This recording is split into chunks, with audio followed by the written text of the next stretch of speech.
and for everything. The Missing. Found. Written by Margaret Peterson Haydix. Prologue. It wasn't there, then it was. Later, that was how Angela D'Approve would describe the airplane over and over to one investigator after another, until she was told to never speak of it again. But when she first saw the plane that night, she wasn't thinking about mysteries or secrets. She was wondering how many mistakes she could make without getting fired, how many questions she dared ask before her supervisor, Monique, would explode. "That's it! You're too stupid to work at Sky Trails Air. Get out of here!" Angela had used a post-it note to write down the code for standby passengers who had received a seat assignment at the last minute, and she'd stuck it to her computer screen. She knew she had, but somehow between the flight arriving from St. Louis and the one leaving for Chicago, the post-it had vanished. Any minute now, she thought, some standby passenger would show up at the counter asking for a boarding pass, and Angela would be forced to turn to Monique once more and mumble, what was that code again? And then Monique, who had perfect hair and perfect nails and a perfect tan, and probably had been born knowing all the Sky Trails codes, would grit her teeth and narrow her eyes and repeat the code in that slow, fake, patient voice she'd been using with Angela all night. The voice that said behind the words, "I know you're severely mentally challenged, so I will try not to speak faster than 1 word per minute. But you have to realize this is a real strain for me because I am so vastly superior." Angela was not severely mentally challenged.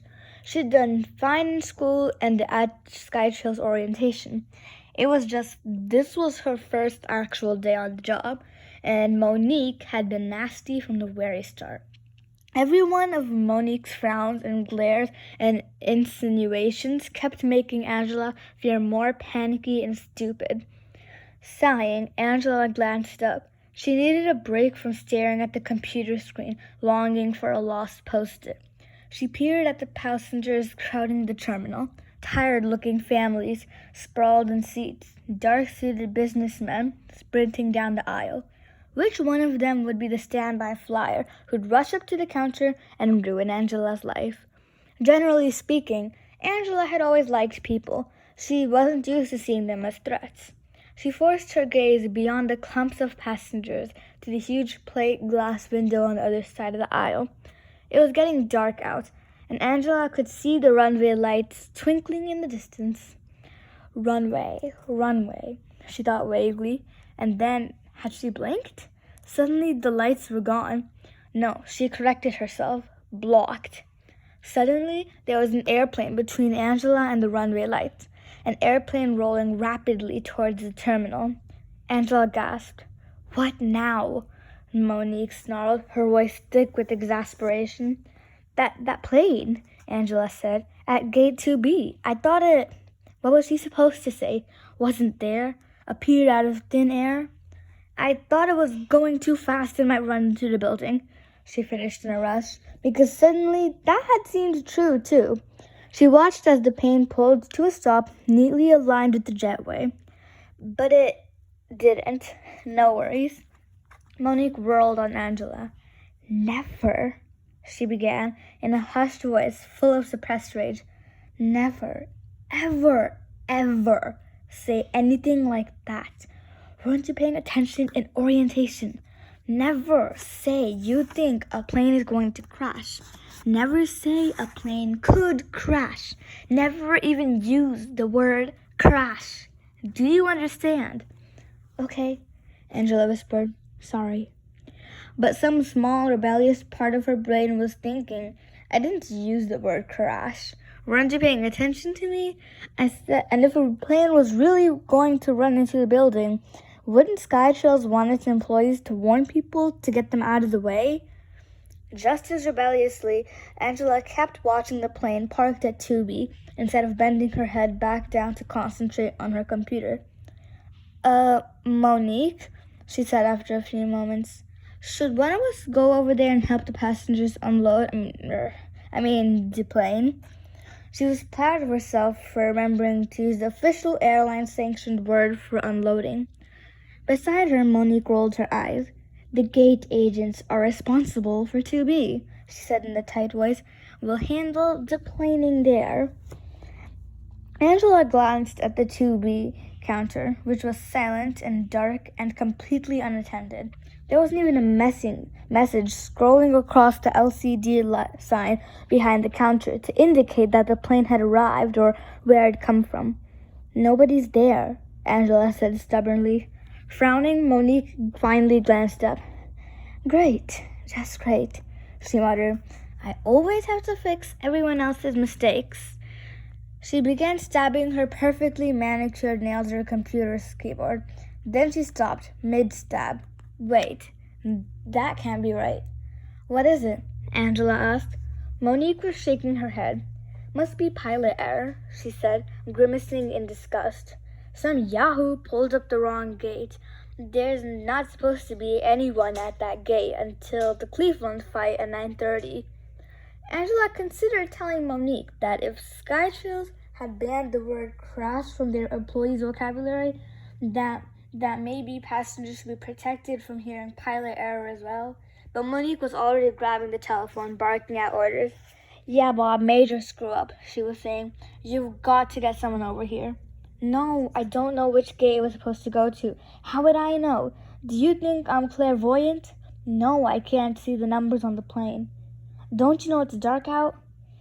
With her free hand, Monique was gesturing frantically at Angela. "At least go open the door," she hissed. "You mean the door to the jetway?" Monique said, pointing. Angela hoped that some of the contempt on Monique's face was intended for Bob, not just her. Angela imagined meeting Bob someday, sharing a laugh at Monique's expense. Still, dutifully, she walked over to the 2B waiting area and pulled open the door to the hallway that led down to the plane. Nobody came out. Angela picked up a piece of lint off her blue skirt and then stood at attention, her back perfectly straight, just like in the training videos. Maybe she couldn't keep track of standby codes, but she was capable of standing up straight. Still, nobody appeared. Angela began to feel foolish, standing so alertly by an open door no one was using. She bent her head and peeked down the jetway. It was deserted and turned at such an angle that she couldn't see all the way down to the plane to see if anyone had opened the door to the jet yet. She backed up a little and peered out the window, straight down to the cockpit of the plane. The cockpit was dark, its windows blank, and that struck Angela as odd. She'd been on the job for only 5 hours, and she'd been a little distracted, but she was pretty sure that when planes landed, the pilots stayed in the cockpit for a while, filling out paperwork or something. She thought that they at least waited until all the passengers were off before they turned out the cockpit lights. Angela peeked down the empty jetway once more and went back to Monique. "Of course there's a plane at that gate. I can see it with my own eyes." Monique was practically screaming into the phone. She shook her head at Angela, and for the first time it was almost in a companionable way, as if to say, "At least you know there's a plane there, unlike the other morons I have to deal with." Monique cupped her hand over the receiver and fumed to Angela. "The incompetence around here is unbelievable.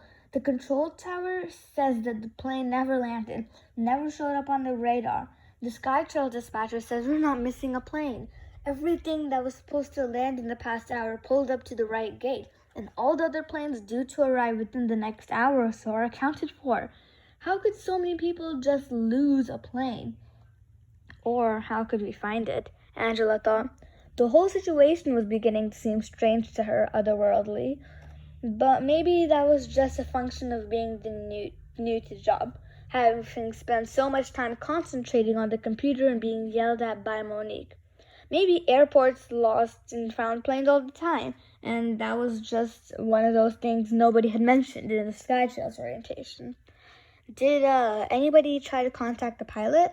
Angela asked cautiously. "Of course," Monique said, "but there's no answer. He must be on the wrong frequency." Angela thought of the dark cockpit, the way she had been able to see through the windows. She decided not to mention this. Should I go back and wait? Monique nodded fiercely and went back to yelling into the phone. What do you mean this isn't your responsibility? It's not my responsibility either. Angela was glad to put a wide aisle and 2 waiting areas between herself and Monique again. She went back to the jetway door by gate 2B. The sloped hallway leading down to the plane was still empty, and the colorful travel posters lining the walls, Skytrails, your ticket to the world, seemed jarringly bright. Angela stepped into the jetway. I'll just go down far enough to see if the jet door is open, she told herself. It may be a violation of protocol, but Monique won't notice, not when she's busy yelling at everyone else in the airport. At the bend in the ramp, Angela looked around the corner. She had limited view, but caught a quick glimpse of a flight attendant's little galley with neatly sewed drinks and carts. Obviously, the jet door was standing wide open. She started to turn around, already beginning to debate with herself about whether she should report this information to Monique. Then she heard, what, a whimper? A cry? Angela couldn't exactly identify the sound, but it was enough to pull her down on the jetway. New Skytrail employee saves passengers on first day on job, she thought to herself, imagining the praise and congratulations, and maybe the raise she'd be sure to receive if what she was visualizing was real. She'd learned CPR in the orientation session. She knew basic first aid. She knew where every emergency phone in the airport was located. She started walking faster, then running. On the side of the jet, she was surprised to see a strange insignia, Tachyon Travel, it said, some airline Angela had never heard of. Was that a private charter company, maybe? And then, while she was staring at it, the world suddenly changed into the familiar Bring in the Clouds symbol of Skytrails. Angela blinked. That couldn't have happened, she told herself.